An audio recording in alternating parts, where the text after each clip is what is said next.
All right, hello everyone. My name is Dîsc, and in this video we have a 25 Darkheart Thicket, and for the week we are Tyrannical, Volcanic, and Sanguine. So if you're new to my channel, thanks for tuning in. I try and make at least weekly videos where I cover how to play Discipline in Mythic Plus.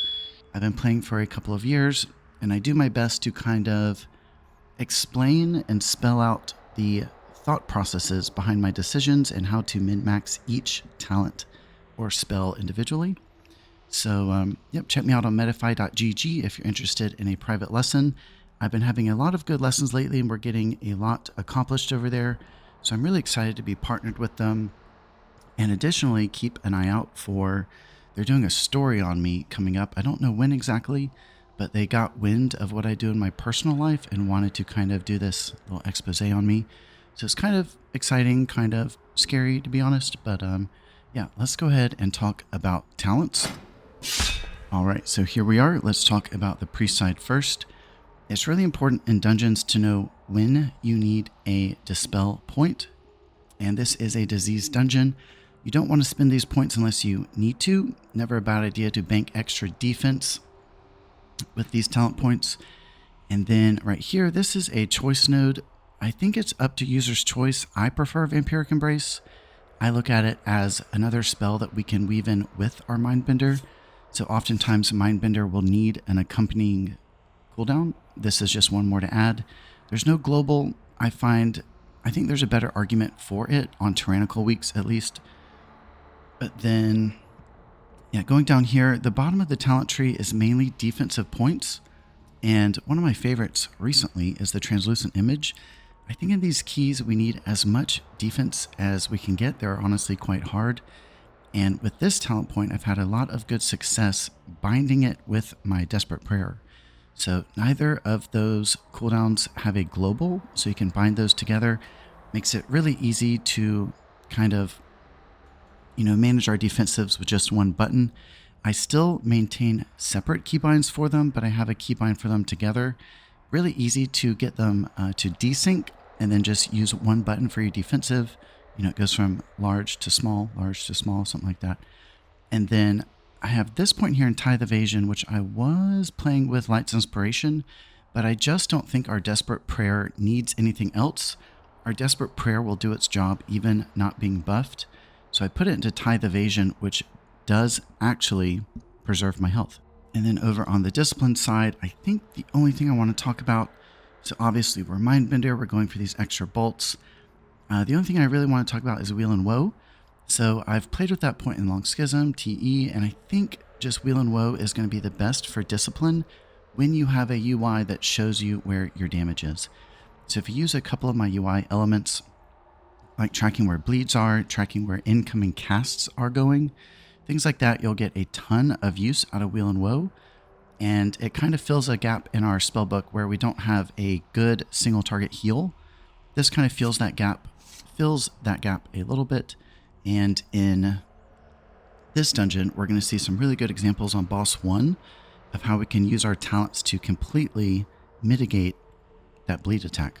And quickly, let's do our meters. So I'm not going to do healing anymore. I feel like I'm kind of beating a dead horse, but Atonement is going to be the main driver, which shows the significance of attacking our enemies. And here is our DPS spread, which is a much better show of our output. But I'm right at 80,000 damage overall with 51% uptime on Mindbender. This is a higher end parse if you ask me. So if you're comparing your numbers to mine, that'll kind of give you an indicator of where you stand. And we always want to aim for a spread like this in our first 3 on the meters. Mindbender, Dark Reprimand, Smite. Mindbender is the main driver for us. We always want it to be on top.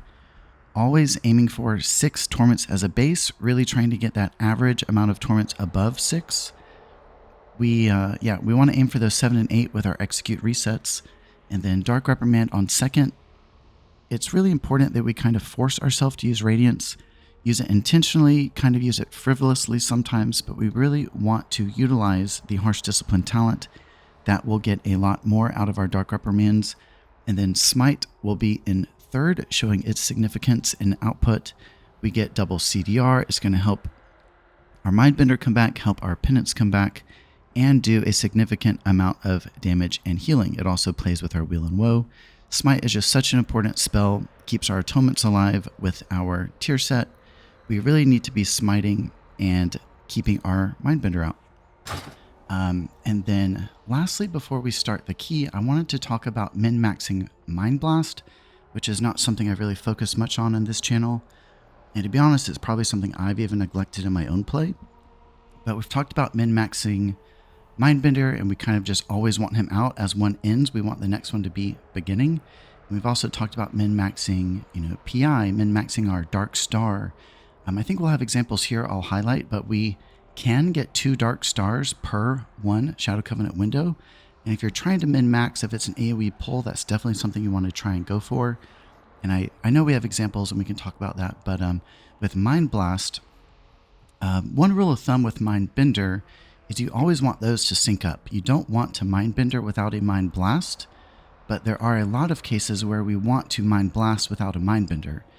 And we have an example in here, so like on the Bird boss. We want our Mindbender to line up with every downwind or the gust or whatever it's called. And the first one of those attacks is only 18 seconds into the pull or something like that. That is not enough time for a Mindbender, but it is enough time for a Mind Blast.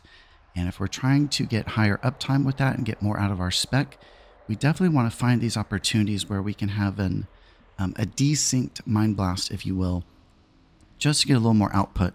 So on bosses, there are quite a few instances where you can do that pretty easily.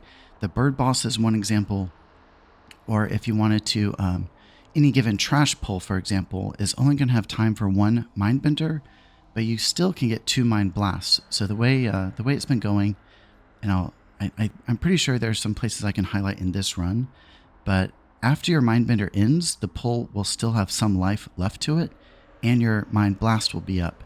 And that is a great spell to play at the end of a pull because you can get pretty good value, probably amplified 2 of your Shadow Word Deaths. And then the cooldown of Mind Blast is so quick, especially since it interacts with haste, that it will be ready by the time you go to your next pull for your Mindbender. So yeah, what I'm noticing is I've had quite a bit of, like my uptime on Mind Blast was not that good, and I had room to grow, and I've been trying to do that. And it's just one more spell to keep an eye on as you practice your keys. So with all that being said, let's go ahead and clip over to the key. All right, here we go. So off the top, always a good idea to plan where your PI is going to go. And for me, it is on Uri's. He is my friend in Discord. We're watching for his meta, which I can see with OmniCD right outside of his bar. All right. On the top here, I like throwing a Radiance just to go ahead and get a proc rolling. It'll be off cooldown by the time we get there. And with this, I specifically open with 1 dot, 1 penance, and straight into Rapture. And this will take the sting out of those bleeds. Got really good play there. A couple Flash Heals barrier for the AoE. And here is our first Mindbender on the Grizzly. Let's see what I do. So it looks like I'm going for a double Dark Star. And we have this amazing buff from the Aug where I can cast while moving. We see it that in my UI, those blue bars. And that looks like it was 7 Torments and 2 Dark Stars. Really good first play. Keep those Mind Soothed. I've seen them pull before. And here we have the birds as a darker red. They have a ton of help. It is where we want to place our attacks. And in this pull, we want to aim for 2 Mindbenders. So we really want to pump here, getting all this CDR, pump through the first, and then immediately play the second. I think that's what I did. Picked up 2 extra executes and 7 torments. Really good.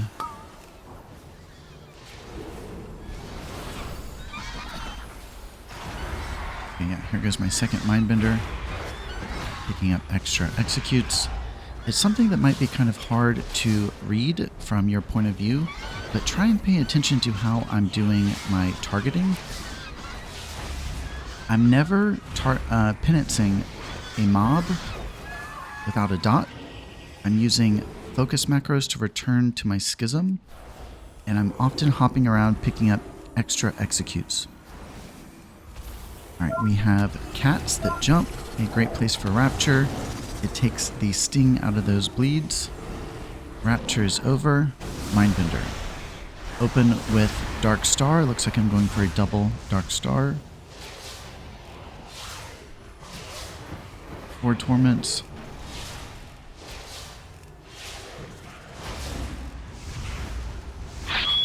Seven torments, pretty good.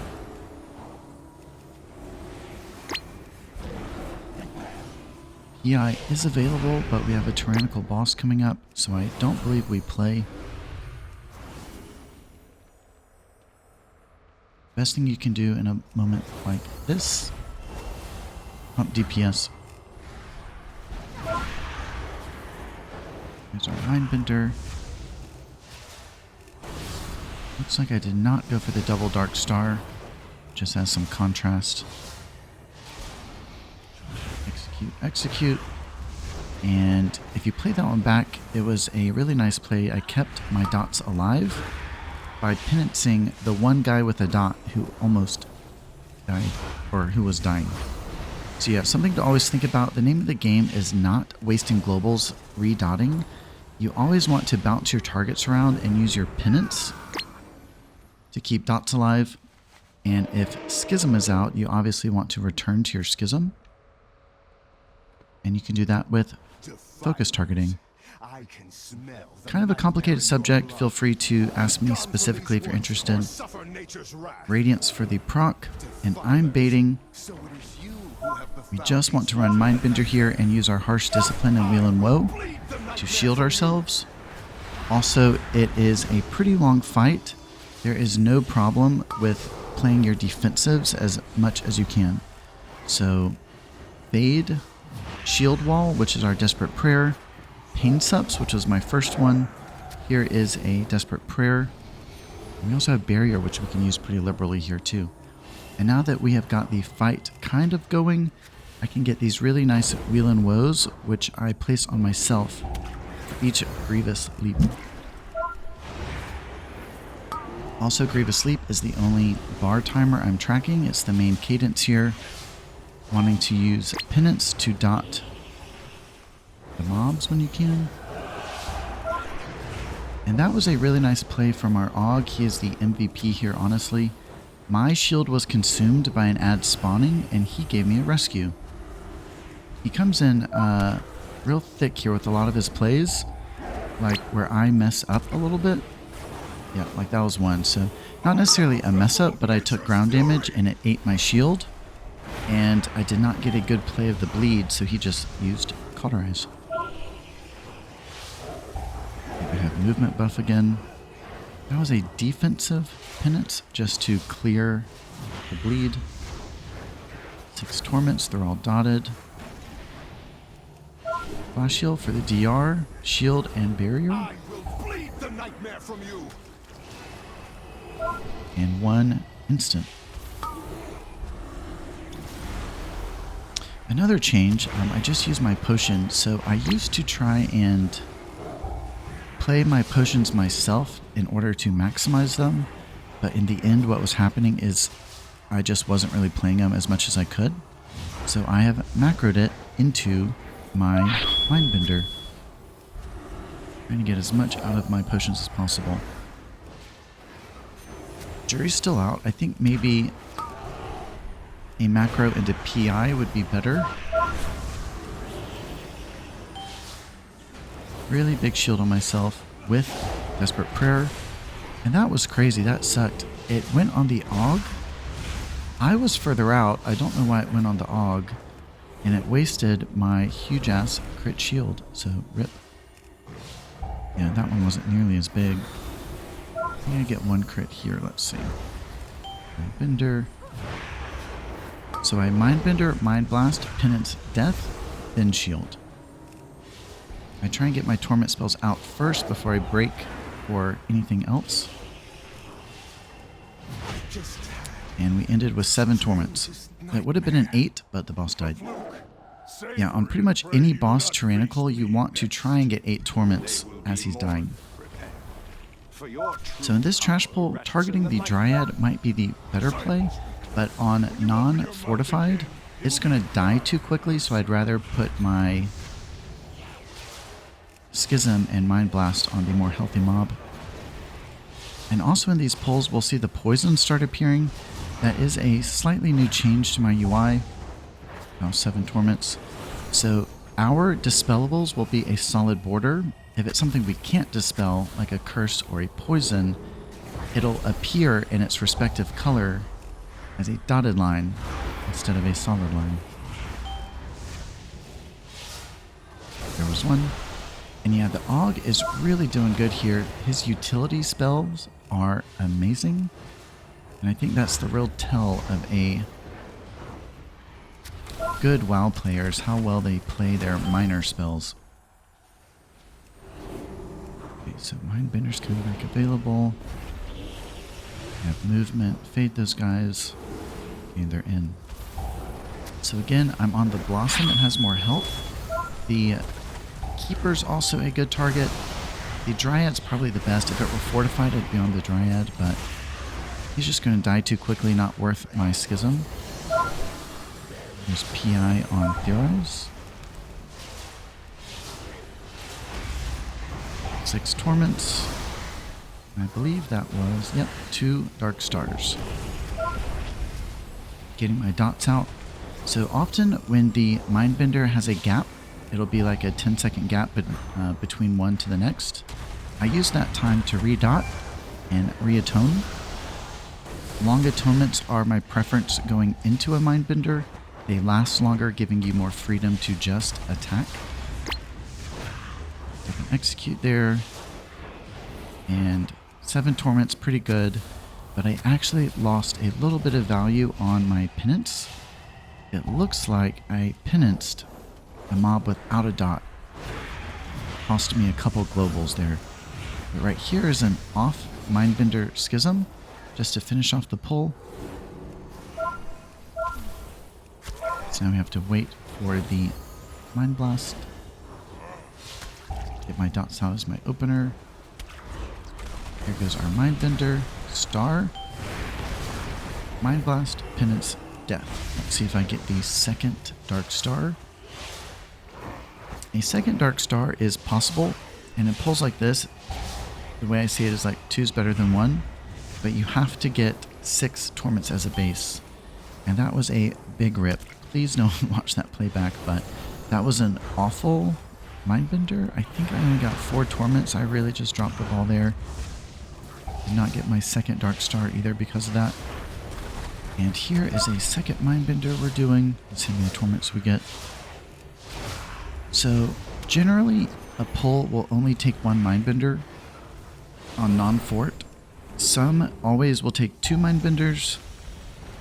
And on fort weeks, yeah, more pulls take 2 Mindbenders. Okay, so open with dots. There is a fresh atonement on tank.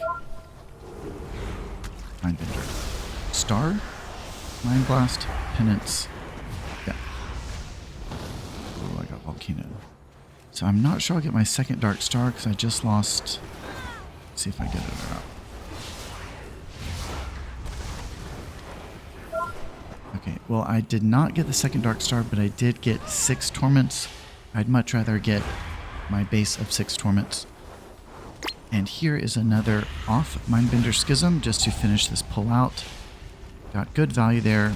2 Amplified Shadow Word Deaths. And going into next pull, Mindbender is ready. And Mind Blast just joined it.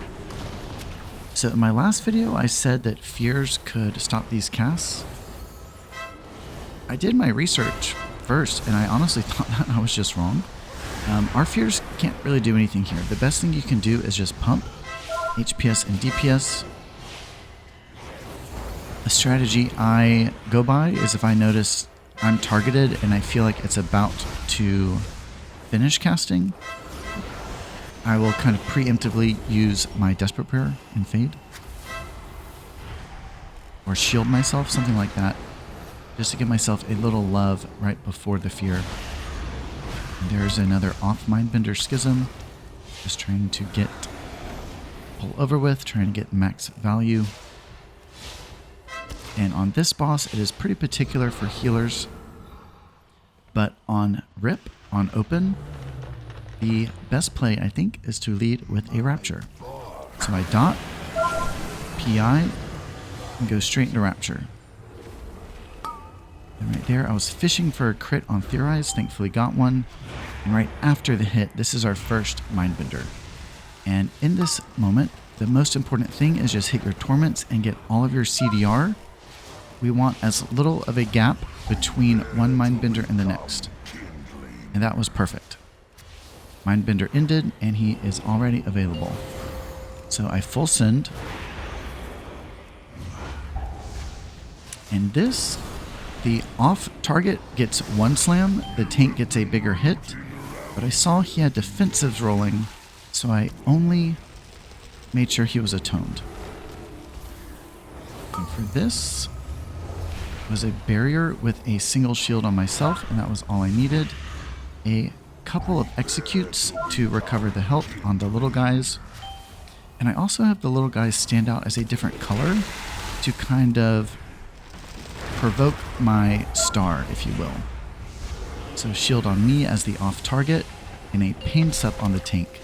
That is about as good of a play as you can get. A shield on the off target and a sup on the tank. Since he didn't have his own externals, it was my turn. Let's see how I play the next one. So Mindbender is ready. Drop a Radiance for the procs. And here it goes. So that was really lucky if you play that back. I guessed myself with my single buff shield from Wheel and Woe, and I was picked, thankfully. So that shield mitigated it fully. I used defensives. That one could have been a little bit better, but I was prepared with a single shield on myself. Radiance for the proc. Here goes Mindbender.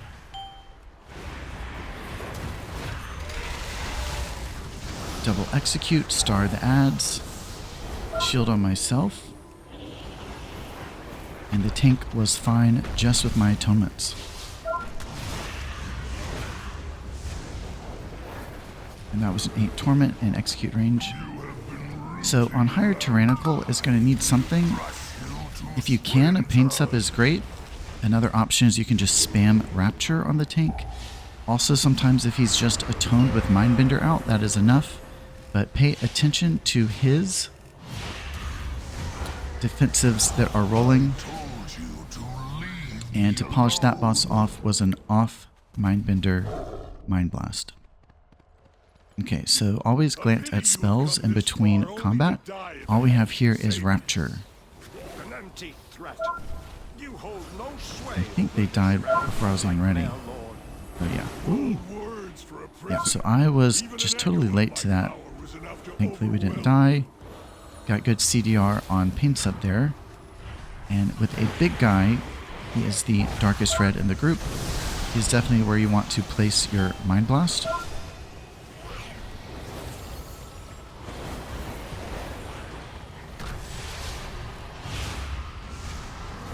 Only 5 torments there, not the best. And this is a pull where our fear does come in great handy. And I use my weak card to pop up a red bar in the middle of my screen with a trumpet, marking a fear opportunity. And boom. Anyway, that's a good fear spot.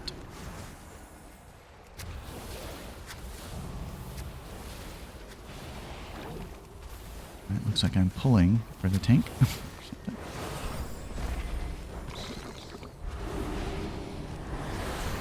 Alright, so going into Bird Boss, like I was saying at the front of my key, if we play our Mind Blast almost instantly, we'll be fine. But we just want to place our Mind Benders on each wind attack.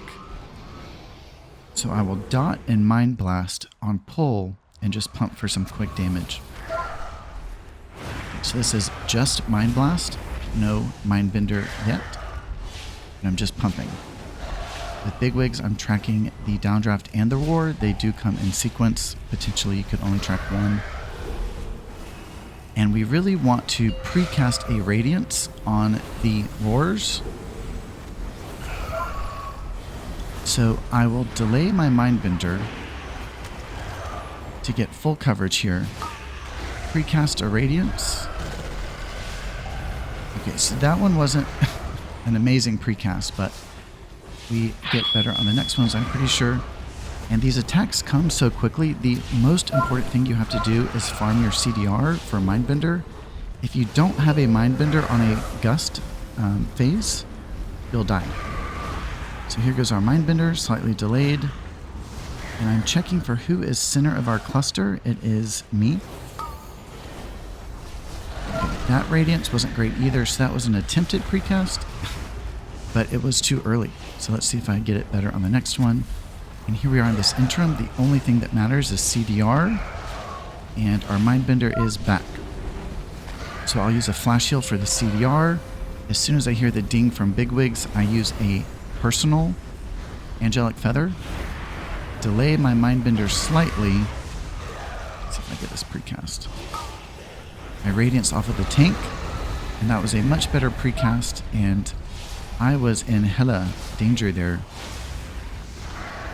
So I could have used a barrier. I still not used it. I could have used a Pain Sup on myself, but that was arguably a mistake. You don't want people getting that low. But I did not have any personals. Okay, a delayed Mindbender. We get executes now. We'll execute. There was a personal Pain Sup. A Radiance for quick recovery after the roar. And my Mindbender is still active, getting 7 torments and fully recovering the health. CDR, CDR, CDR. And we're good. Feather on the bell. And I go into Rapture on this one early, trying to get some CDR, I assume.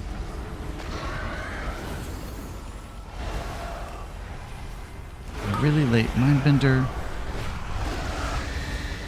Because he's going to die anyway. Star for some damage. And finish that boss off with 8 torments. So it wasn't my best execution. I think some were better than others, but the idea is you want to time your Radiance to quickly recover the health after the war. You want to pick the ally that's most central in your cluster, and your Mindbender should be active at that time. So it's really quick recovery of health is the name of the game. On Tyrannical, you definitely want to play as many defensives as you can to overlap that roar. Pain Sups are personals, Raptures, Fades, Shield Wall, Barrier. I think my other boss plays were a little bit better examples overall, but I think we saw some good examples there. Alright, and here we have some diseases to be wary of, but I think the Paladin actually gets them.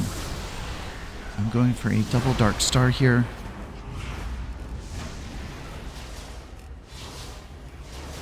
Here's a mid Mindbender Radiance. Don't like those because you lose CDR.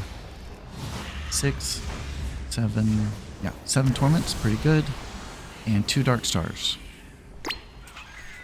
That was, it peaked at like 130k, 140k on a 4-pull. So on a pull like this, Prio 1 is get all dots out. What I will do is dot everyone but 2 and let my penance do the rest. Mindbender Star, we're going for a double Dark Star here. Making sure I'm facing my target. 4 Torments, 5, 6, 7. So I barely got that 7. There was a little bit of movement there. I did not get 2 Dark Stars, but getting all my torments is what matters most. Alright, on this pull, the Drain attack, they need a lot of help. Oh yeah, fixing a weak card really quick. So the Drain attack needs Pain Sups, they need defensive penance procs. If it's a Nightmare Bolt, those need shields, and these are all things we can see in my Grid 2 with my weak auras. Dispels obviously need dispels. Okay. Let's see how this goes. So here's a bolt. Shows up as white. It's a great place for a shield, and I believe I got that one. We do have PI watching for Theorize to pop. Yep. And here's the drain, shows up as red. They took a paint sup, and arguably that was a bad paint sup because he used bubble. And the RNG gods are favoring me in this pull. It is amazing for a ranged to get the fear mechanic. Okay, so these red attacks, the drains. Next, could have played that one a little bit better. Was being conservative with my spells. But I did give him my wheel and woe procs. Got 6 torments and paying really close attention to his health. We know he transitions at 50. I forget how to play it too. So that paint sup helped the evoker for 2 mechanics, which was really great. Helped him with the drain, and it was long enough to help him with the nightmare bolt that slapped him. Okay, he's approaching 50. There's a defensive dark reprimand into myself. Love to see it. Okay, we have a Zephyr. Oh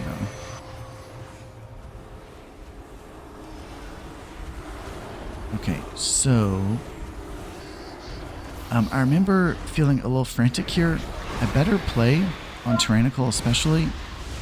Very nice that I have Sack here. A better play would be to preemptively Rapture and Barrier for the group, but I lost the ability to cast. But at least I got all my Raptures out. Everyone was coated with a Rapture. And I'm selected with this again. That is amazing. Mindbender's almost back. Oof. Okay, so that previous one wasn't that great. That one wasn't that great either. I missed my shield for the bolt. Thankfully no one's dying yet, but I do have barrier. Oh, spoke a little bit too soon, but I think he got hit by ground damage. Mindbender's out. We're in execute range. Let's see if I get my 8 torments. Quick dispel. 5 torments. Smite, smite, smite. 6, 7, 8. Okay, we got 8 torments.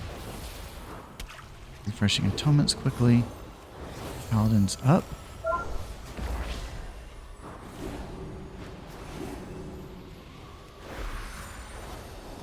Paints up and a full defensive penance proc. I love giving those here.